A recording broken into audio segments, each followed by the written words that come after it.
Okay, I'm not gonna say it works, but I do kind of feel like I've been taken right out of the 80s. So the 80s were good times for a lot of people. I wasn't alive then. It's a time I think would have been great. I think I would have flourished in the 80s. So maybe I'm just trying to emulate that in my modern day lifestyle, or I'm just too lazy to go get a haircut because I know I can still handle everything on Zoom. You know, things are opening up though, so eventually this is going to have to get gone and the hats will not be protecting me for very much longer. But I thought, hey, I might as well show you guys how ridiculous and floofy and mushroomy my hair is right now. Let's do this. That's a bit mad, isn't it? That's mad. That's ridiculous. That's me.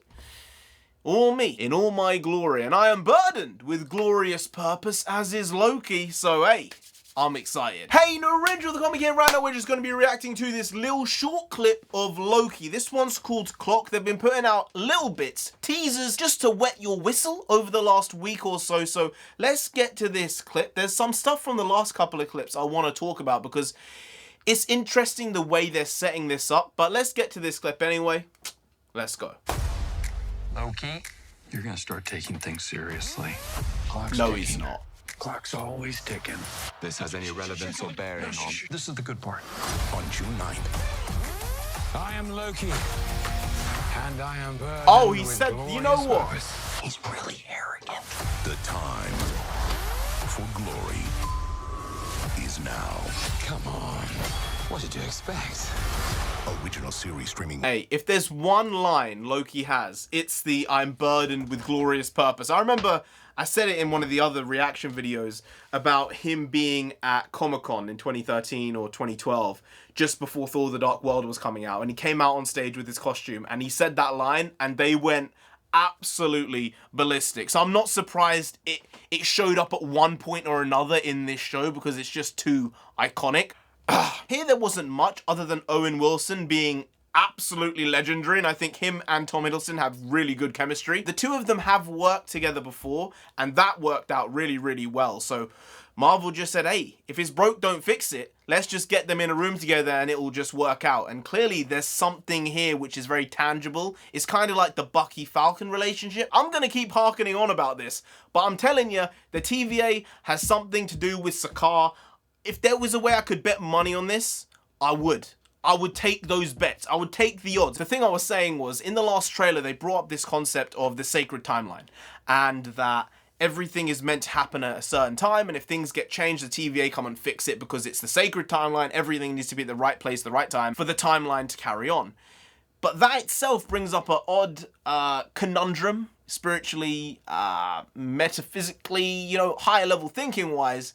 It kind of puts into perspective the idea of the lack of free will. And do you have any free will, or do you just believe you have free will? And the choices you make, are they your own? Are they the choices that have come from you because of all your experiences, or are they the choices that you were always meant to make? And because of the fact you're always meant to make them, are they really even free will?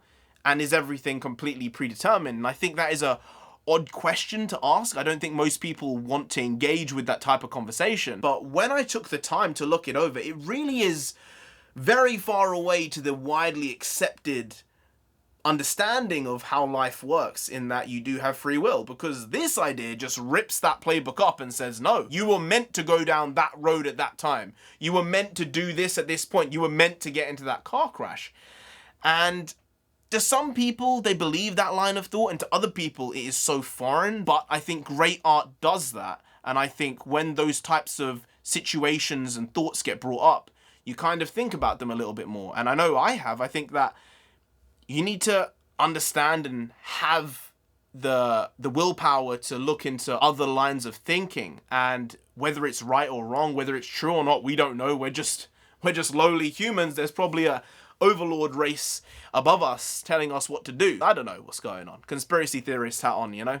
I don't believe in any of that shit, to be honest. But I do think it's an interesting concept. I think it's not explored like at all ever. So the fact they're doing it, if they can strike a good balance here, I don't know how you can do that. But if anyone can do it, it's Kevin Feige and Marvel. Then again, after what I read about this show and how it was never supposed to happen, and Kevin Feige kind of just let Loki survive in Endgame through the offshoot of stealing the Space Stone. I kind of think, how quickly did they come up with this concept of the TVA and Loki and having this show?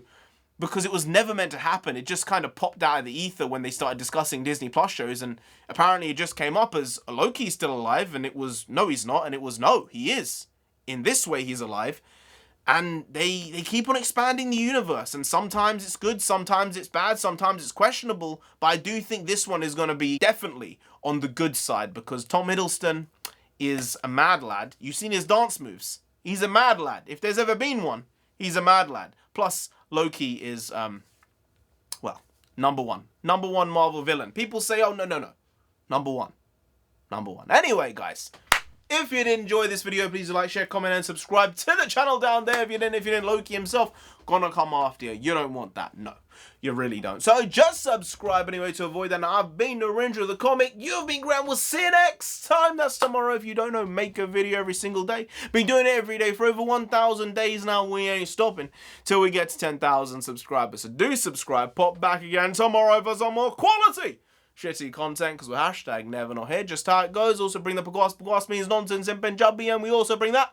Bring a lot, bring a little, do a lot, do a little, but we do indeed bring the quality shitty content on a daily basis. So see you tomorrow. More of the same, slightly different, but essentially the very same. Once more. See you then. Skadoosh.